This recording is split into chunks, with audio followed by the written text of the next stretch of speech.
Je n'ai pas pour maîtresse une lionne illustre, la gueuse de mon âme emprunte tout son lustre, invisible au regard de l'univers moqueur, sa beauté ne fleurit que dans mon triste cœur.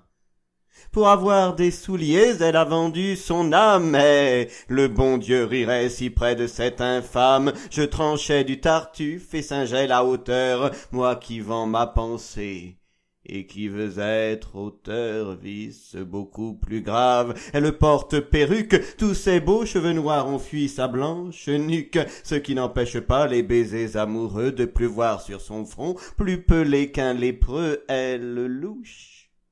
Et l'effet de ce regard étrange qu'ombrage des cils noirs plus longs que ceux d'un ange, est tel que tous les yeux pour qui l'on sait damné ne valent pas pour moi son œil juif et cerné. Elle n'a que 20 ans. La gorge déjà basse pend de chaque côté comme une calebasse, et pourtant me traînant chaque nuit sur son corps ainsi qu'un nouveau-né. Je la tête et la mort, et bien qu'elle n'est pas souvent même une obole, pour se frotter la chair et pour soindre l'épaule, je la lèche en silence avec plus de ferveur que Madeleine en feu les 2 pieds du Sauveur.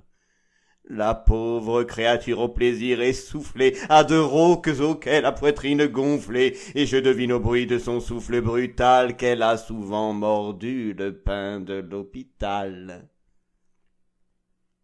Ses grands yeux inquiets, durant la nuit cruelle, croient voir 2 autres yeux au fond de la ruelle, car ayant trop ouvert son cœur à tout venant, elle a peur sans lumière et croit au revenant. Ce qui fait que dessus elle ose plus de livres, qu'un vieux savant couché jour et nuit sur ses livres, et redoute moins la faim et ses tourments que l'apparition de ses défunts amants. Si vous la rencontrez bizarrement parée, se faufilant au coin d'une rue égarée, et la tête et l'œil bas comme un pigeon blessé, traînant dans les ruisseaux un talent déchaussé, messieurs, ne crachez pas de jurons ni d'ordures au visage fardé de cette pauvre impure que déesse famine a par un soir d'hiver contrainte à relever ses jupons en plein air.